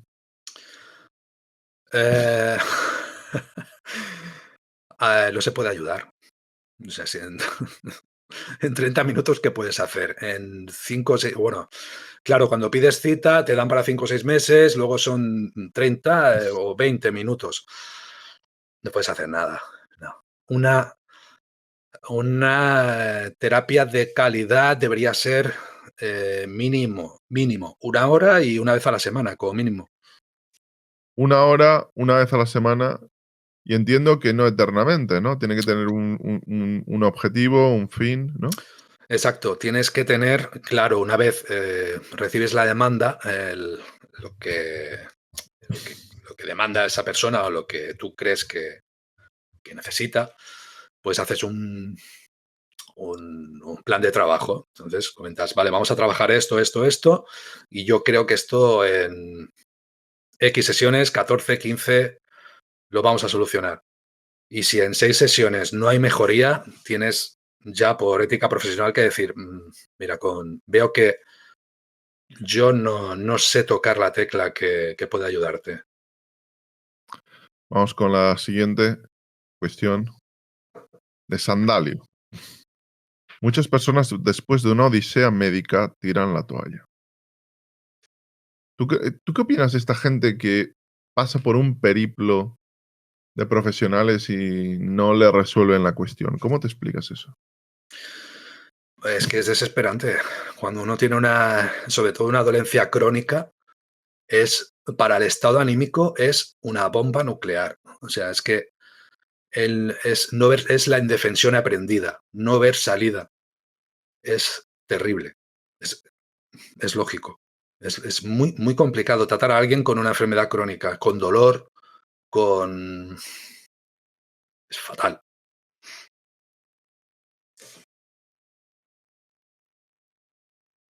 Perdón, How TGN pregunta.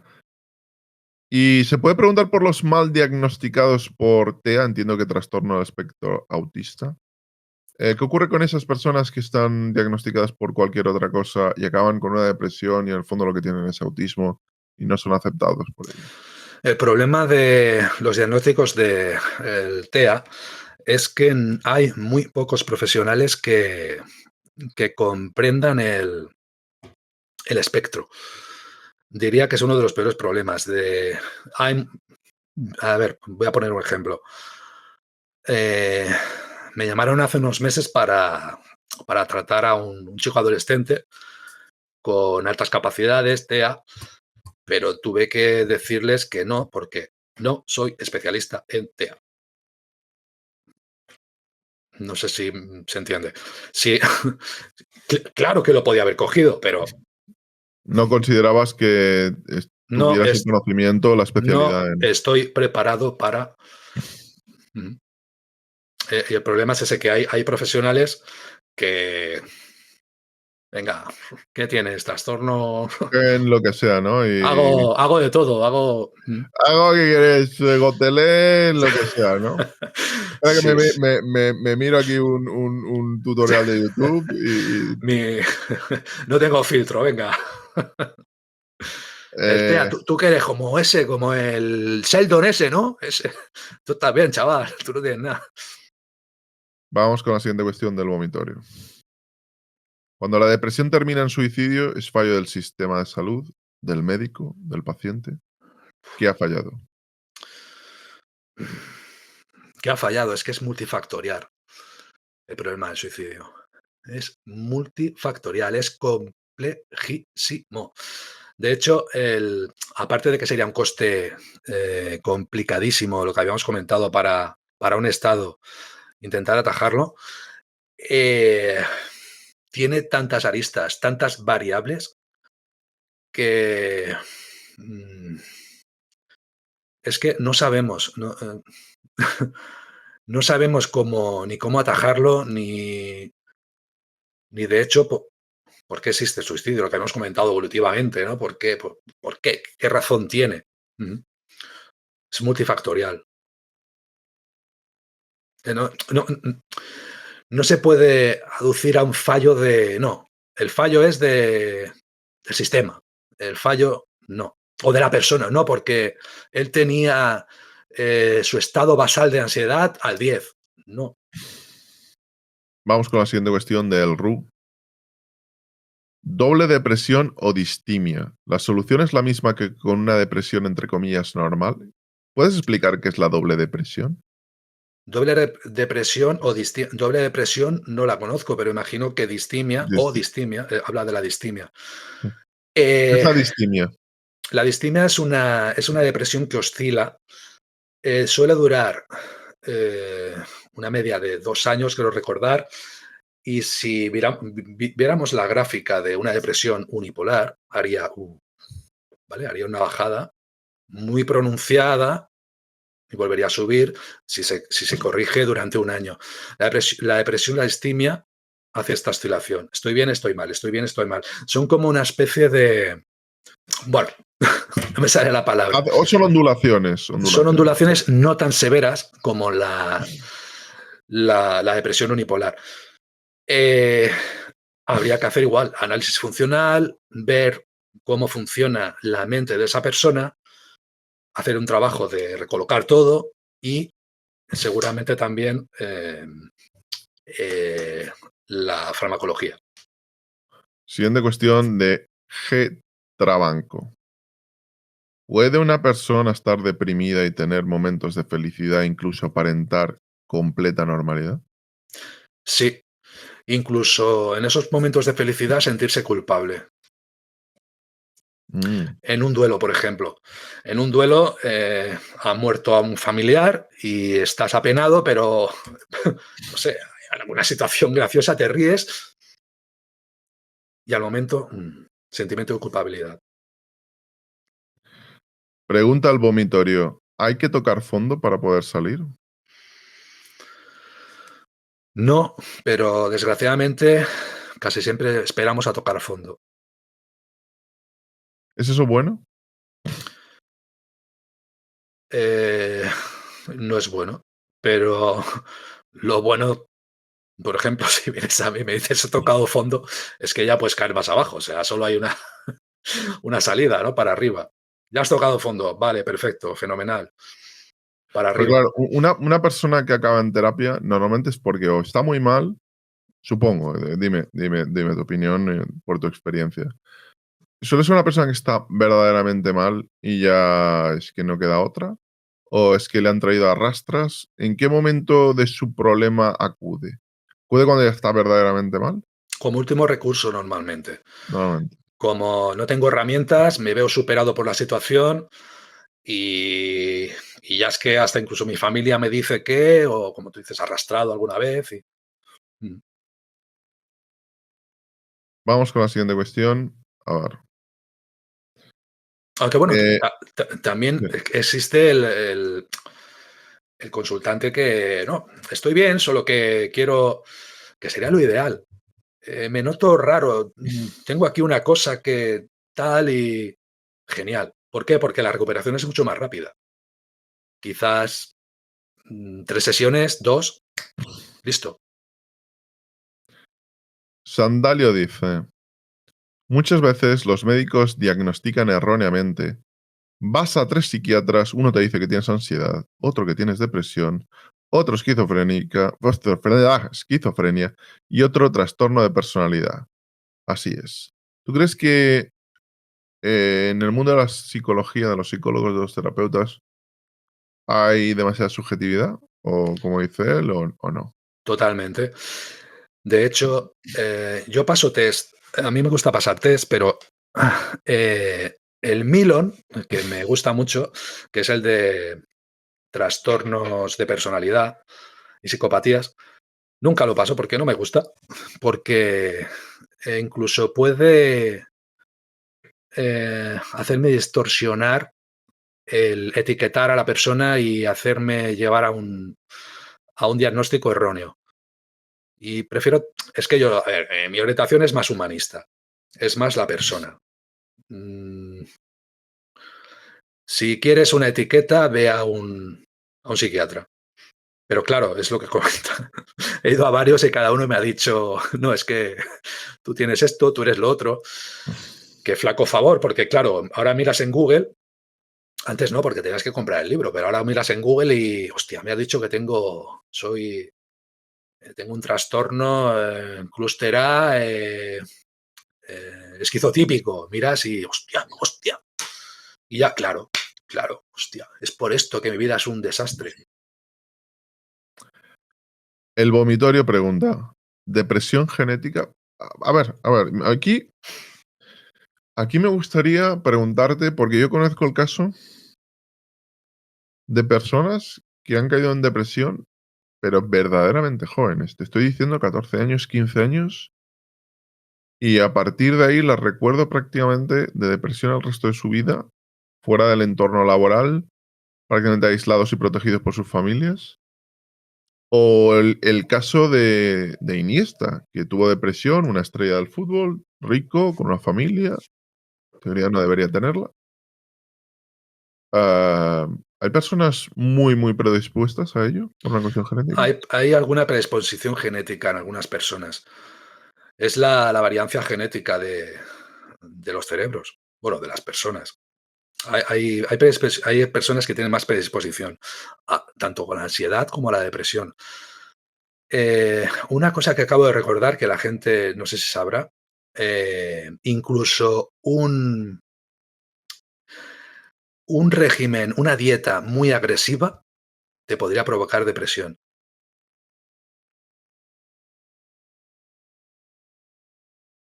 Una dieta muy agresiva. Mm. Bueno, vamos con la siguiente cuestión de Valteresa. Vito, ¿cómo puede ser que España sea el mayor consumidor de ansiolíticos teniendo las horas de sol que tenemos? ¿Qué explicación le das? Pues menos mal que tenemos sol, ¿no? Porque si no, seríamos exportadores y todo, de ansiolíticos. Pues, em, pues no sé, no tengo ni idea por qué puede ser. Tengo que pensarlo, tendría Y que habría, pensarlo. habría que ver si es así, ¿eh? Porque ten en cuenta, Valteresa, yo he ido en países nórdicos, eh, muchos de ellos con un nivel de depresión mucho más alto que España, un nivel de suicidio mucho más alto que España. Yo no sé el nivel de ansiolíticos, ahora no tengo el dato que toman, pero digamos que tienen otras formas de evadirse, ¿eh? Claro, Otras formas podríamos de hacer evadirse. una correlación inversa con el alcohol, por ejemplo.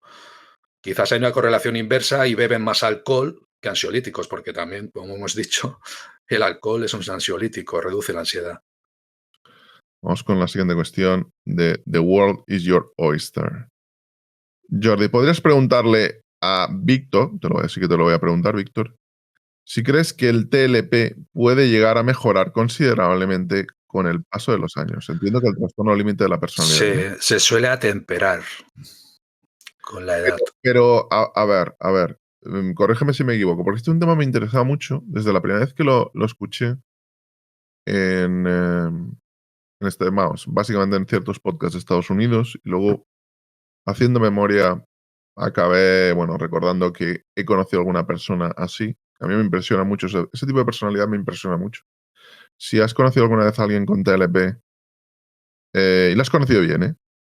Ostras, es digamos, mucha intensidad.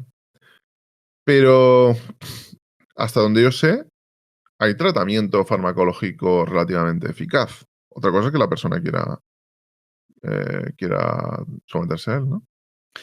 Hay tratamiento farmacológico y es que es lo que tú comentas, el trastorno límite viven, valga la redundancia, al límite.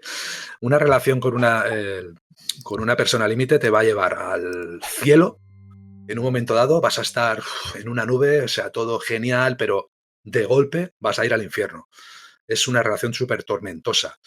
Suelen haber adicciones acompañadas del trastorno a drogas, al alcohol, eh, y también está dentro del clúster de los narcisos. Es una personalidad que te puede llegar a quemar con lo que cuando brilla, cuando no brilla también, cuando se oscurece. Y, y son impredecibles. Quizás por eso es muy difícil que sigan una pauta de impulsivos, son impulsivos totalmente. Una pausa, que sean conscientes de que tengo que tomar esta medicación continuamente. Sé que me sienta bien, aunque tenga unos efectos secundarios. Mm. Vamos con la siguiente cuestión, pero vamos, sí, la pregunta de World is Your Oyster es que si la medicación Sí. se sigue, pero se tiene que seguir, claro, y el de los tratamientos. Lucius Magnamius. ¿Hay relación entre la ansiedad y el bruxismo? O sea, apretar los dientes por la noche. Directa, totalmente. De hecho, a veces cuando vas al, al dentista, ellos te preguntan si tienes planos los dientes, te dicen, ¿quién te lo hace pasar tan mal? No sé si por alguna vez os han hecho esta pregunta si sufrís bruxismo, y es por el estrés.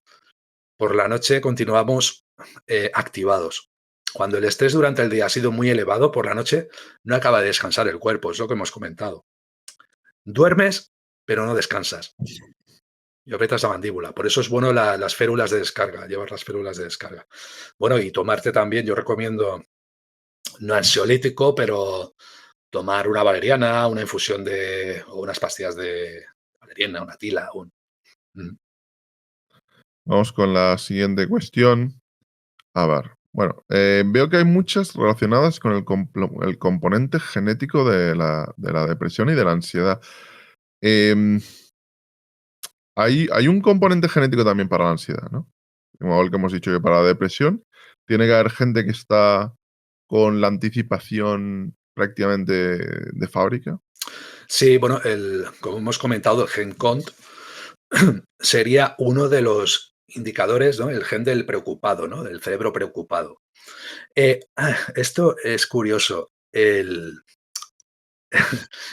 La ansiedad, la persona que tiene, pongamos, tu cerebro es ansioso, ¿vale? Tú estás al 8. En la jungla, yo, por ejemplo, en mi caso, mi cerebro está normalmente al 2 de ansiedad, al 1 2. Si metes a una persona más preocupada y a mí en la selva, ¿quién sobreviviría? ¿Esa persona preocupada o yo? O sea, ¿quién viviría más durante más tiempo en una selva? Los dos en taparrabos. ¿El cerebro preocupado o el...? El cerebro preocupado, por supuesto, ¿no? Porque es hipervigilante. Yo la palmaría rápido en la selva. Me quedaría.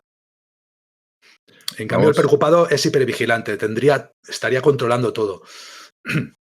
Sobre todo también la ansiedad incide más en el cerebro de mujer, porque ya por su propia distribución de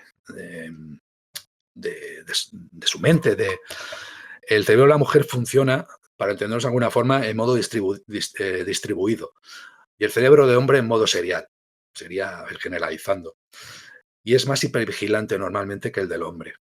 Por eso incide más a 2 a 1 en el cerebro de la mujer la ansiedad. Es más hipervigilante. Evolutivamente dicen que es porque Cuando estábamos en las cavernas era quien el hombre iba a cazar y tenía la visión de túnel, y la mujer tenía que observar panorámicamente por si había algún peligro. Estaba anticipando más que el hombre. Vamos con la siguiente cuestión de gestión futura.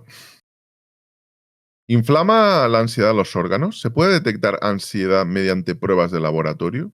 Bueno, si te miden el cortisol y ese tipo de hormonas, que además el cortisol es una hormona catabólica en lugar de anabólica. Es decir, si tú tienes mucho estrés, es más probable que no tengas un estado de forma atlético, por así decirlo. Exceso de estrés, evidentemente.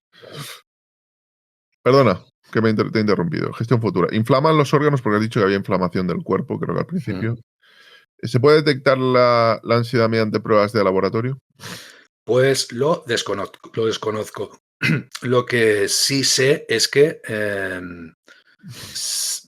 se sabe cuando ya los síntomas son evidentes, pero lo desconozco si esos niveles eh, se pueden detectar evidentemente, ¿no? Vamos con la siguiente cuestión de Sandalio. ¿Cuáles son las diferencias en ansiedad entre hombres y mujer? Las diferencias de Entiendo que sobre la ansiedad, supongo que preguntará sobre la intensidad de la misma, sobre la prevalencia. la prevalencia es 2-1, 2 mujer, 1 hombre. O sea, dos tercios de las mujeres sufren ansiedad versus un tercio de hombre. Y la ansiedad es la misma, realmente. O sea, la sensación de estrés, de presión en el pecho, se refleja de muchas formas la ansiedad. Bruxismo, insomnio. Vamos con la siguiente cuestión. Em, bueno, perdón. Digestiones, perdón. Iba- Las iba- digestiones, afecta también a las eh, digestiones. te preguntan además si se somatiza. Sí, en el sentido, el síndrome del intestino irritable está directamente relacionado con la ansiedad, con los nervios. El nervio vago dispara corriente a todo el sistema digestivo porque, de hecho, cuando soltamos todo el cortisol, las arterias se contraen, y también con la adrenalina. Es vasoconstrictor y aprieta todo lo que es el sistema digestivo, afecta. Y a la larga puede generar eh, enfermedades autoinmunes. Se habla del Crohn, se habla del intestino irritable, intolerancias, etc, etc. Vamos con la siguiente cuestión. A ver, tenía por aquí. Una buena pregunta, ¿eh? Derby plantea. Buenas, Víctor. ¿Cómo sé yo si tengo depresión? Te digo porque me noto de un tiempo a esta parte bastante raro. Llego a casa y no me apetece nada hablar, interactuar, nada de sexo, etcétera. La familia no hace nada, ni siquiera pregunta. No sé qué hacer. ¿Cómo puedes saber si tiene depresión? Primero, ¿cuánto tiempo lleva con esta situación? Para diferenciar si es una bajada normal de estado anímico o se ha prolongado en el tiempo, más de un mes, más de 3 semanas, más de un mes. Si llevas más de un mes, deberías analizarlo. Un mes, tú marcarías como una línea temporal en la que empezar a pensar, bueno, esto no es un bache, es algo más. Eh, sí, como media sí, pero claro, es lo que hacemos. Pasa un mes, pasa Otro otro, mes, pasa otro, otro mes. hasta que ocurre una situación o aumenta la ansiedad, ya te empieza a afectar. También hay que fijarse, te afecta al cuidado personal. ¿Qué pensamientos pasan por tu cabeza? Es importante. ¿Qué te dices a ti mismo? ¿Qué es lo que te agobia? Hay que parar, hay que hacer introspección, hay que hablarlo. O sea, ¿qué es lo que te preocupa? ¿Qué no te gusta de tu vida? ¿Qué? Suma y sigue. Vamos con la siguiente cuestión. A ver, un segundo. ¿Qué metas tienes? ¿Qué metas tienes? ¿Qué motivaciones tienes? Objetivo, eso es muy importante. ¿Qué objetivos? Si no tienes objetivos, estás frito. Objetivos, cualquiera. Me gusta hacer papeles de avión. Vale, tío, a tope. Kikiriki plantea, ¿qué efecto tiene el cannabis en la depresión? La empeora. ¿La empeora? Sí. No, me ha sorprendido. Creía que, bueno, que se utilizaba prácticamente para aligerarla. Bueno, puede generar una sensación de, bueno, es que mejor que el cannabis, pues métete un MMDA, ¿no? Claro, eso te va a dar más subidón. Te va a dar una sensación genial. Pero incluso el cannabis en cerebros que tienen predisposición a la esquizofrenia son detonante de la esquizofrenia. Esquizofrenia o delirios paranoides. Vamos con la siguiente cuestión. Esta es muy buena. Bedjeje pregunta, ¿qué hacer cuando no conectas con tu terapeuta aunque sea bueno? Puedes decírselo o, bueno, pues si no te atreves, pues no volver.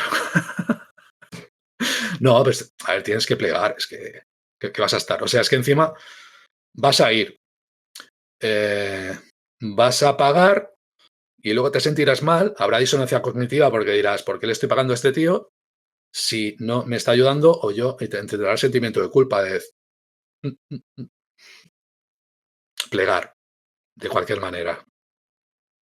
Oye, mira, lo siento, es que no conecto, lo siento. Es que, claro, depende de tu nivel de asertividad. Si ya vas mal, tu asertividad no va a ser la ideal. Y a lo mejor incluso por corte vas a continuar yendo. Y quizás ese terapeuta, mm, si no conecta, aunque sea bueno, claro, ¿qué es bueno? ¿Qué terapia está haciendo? Psicoanálisis.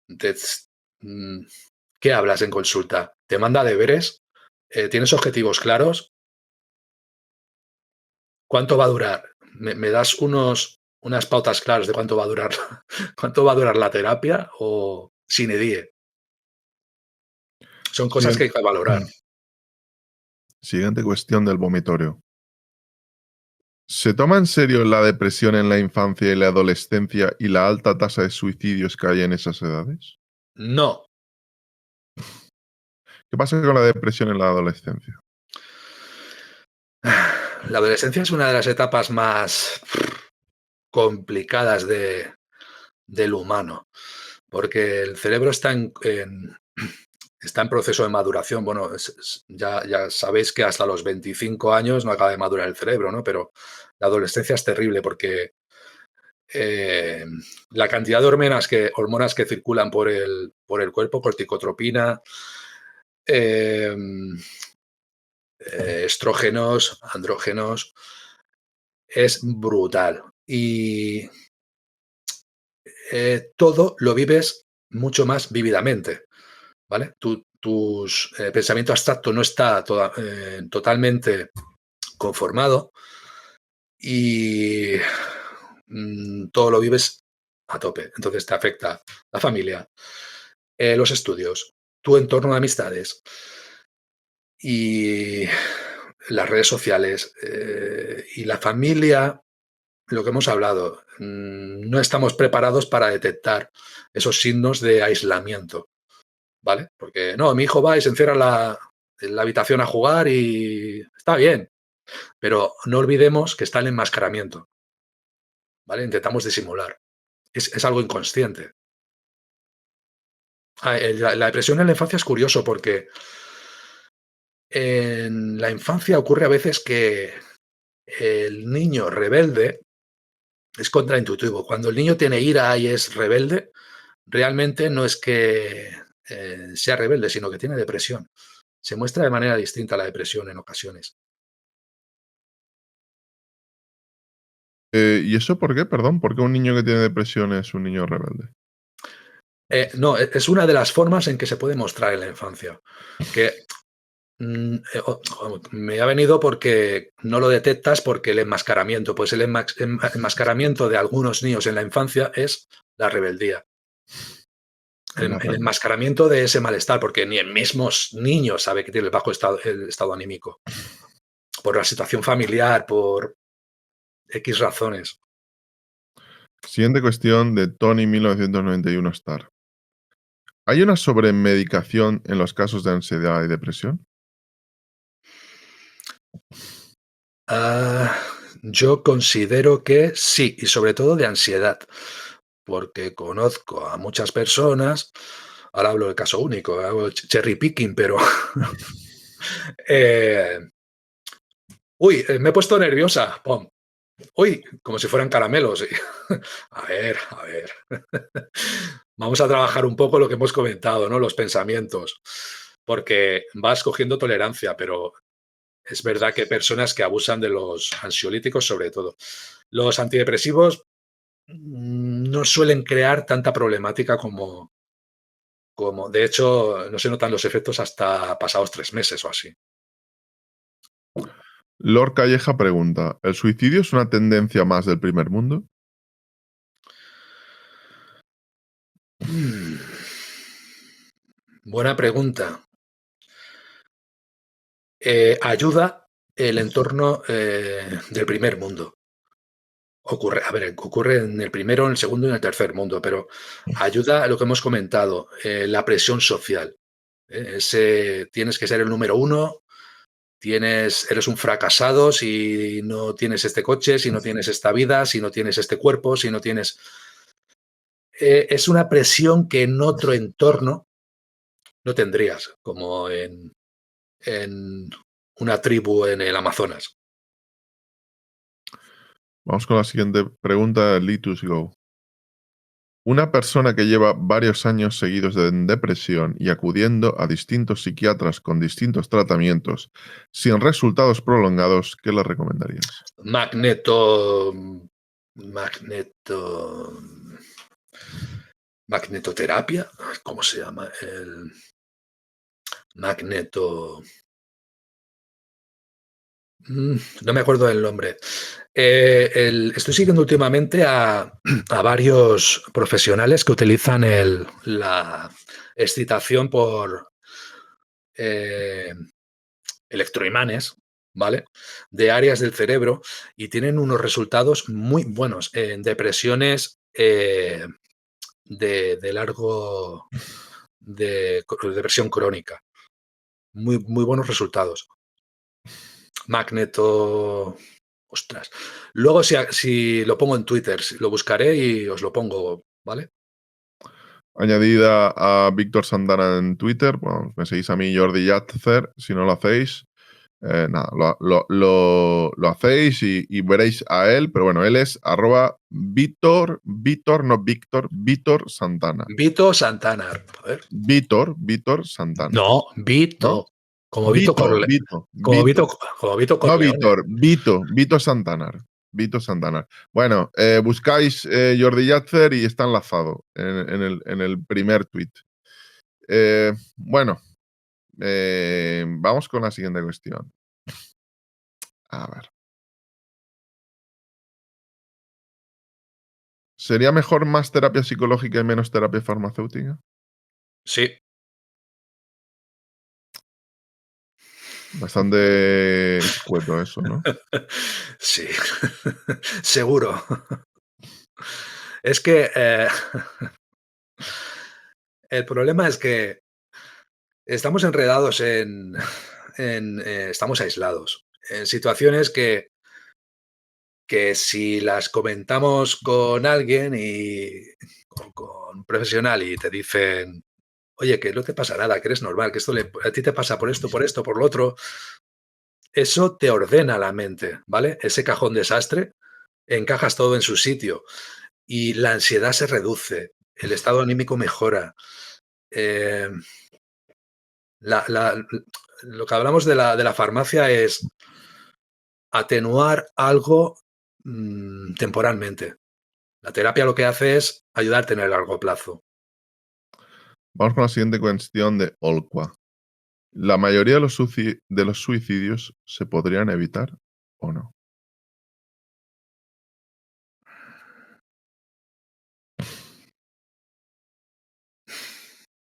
Buena pregunta. y no las sé responder.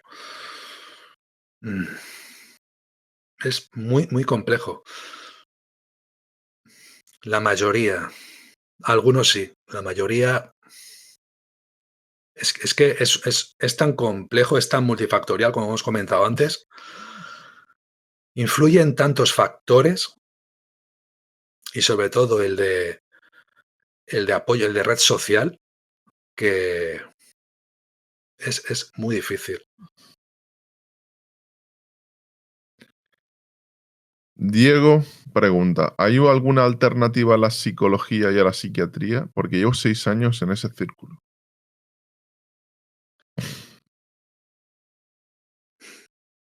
Ujú. Un propósito, yo te diría, sin ser un especialista, te diría que un propósito. Ah, vale, vale. Yo la he cogido por el tema de algún especialista de algún. Vale, vale, vale, vale. O sea, vale, ahora lo entiendo. Eh, bueno, lo que habíamos comentado alguna vez, pues, a ver, siendo muy, muy light, con lo que has comentado de propósito, pues intentar imitar a alguien que con el que te sientas identificado, con el que te gustaría imitar a esa persona. Si imitas a alguien, es como el método Stanislas, el método del actor estudio. Te metes en un personaje, un personaje de teatro, de cine. Si lo imitas mucho, mucho, acabas adquiriendo sus cualidades. Sería una forma parecido a lo que tú has comentado, los objetivos. Bueno, hay una cosa que a mí me ha, justamente de algo que he visto hoy, y es que hay niños que acaban desarrollando los síntomas de algo que no han sufrido si se les hace creer que pasó. Esto es realmente terrible. Es verdaderamente terrible. Eh, por ejemplo, si hay un niño que no ha sido abusado, pero se le hace creer que ha sido abusado, desarrolla los mismos síntomas posteriormente. Es una cosa tremenda. Entonces, Sugestión. la sugestión. Y tiene una palabra técnica, tú desde luego la conocerás. Yo evidentemente no la conozco, no la recuerdo, no me puedo referir a ella, pero hay una palabra técnica para referirse a eso, ¿no? A acabar viviendo, a acabar incorporando como una realidad que no ha ocurrido, pero que te han hecho creer que sí lo ha hecho, ¿no? Bueno, creo que ha sido un debate, verdaderamente un debate, una entrevista y una serie de preguntas interesantísima. Don Víctor Santana, psicólogo clínico, presentador, bueno, autor del podcast Psicología Ladrillazos y además nuevo canal de YouTube, chicos. Suscribíos a Psicología Ladrillazos, por favor. Claro, hombre, es que. Suscribíos a Psicología Ladrillazos, hombre, además que el podcast está genial. Suscribíos también en YouTube. ¿Algo que añadir, Víctor? Pues nada más, un placer y nos vemos en McDonald's. ¿Por qué? A ver. No lo sé. Es que alguien lo dice y me ha venido, tío. Estoy en modo intuitivo, tío. ¿Sabes? O sea, ¿Alguno de tus juegos estos? I love it. ¿No? ¿Cómo era? I'm loving it. I loving it. Nos Bueno, vemos en chicos, McDonald's, chicos. nos vemos en McDonald's. Eh, nosotros nos vemos aquí mañana. Nos vemos también en YouTube. Esta entrevista, porque creo que va de suyo. Si este tipo de programas, creo que el mayor interés es que aquellos que lo necesiten por una cuestión vital lo puedan ver cuando quieran. Evidentemente va a quedar en abierto. Va a ser para todo el mundo. Y posteriormente lo podréis disfrutar también en YouTube y en iVoox. Pero bueno, no tenéis problema esta noche o mañana o pasado o el día que queráis. Podréis verlo aquí de nuevo. Un abrazo y hasta el siguiente episodio. Nos vemos.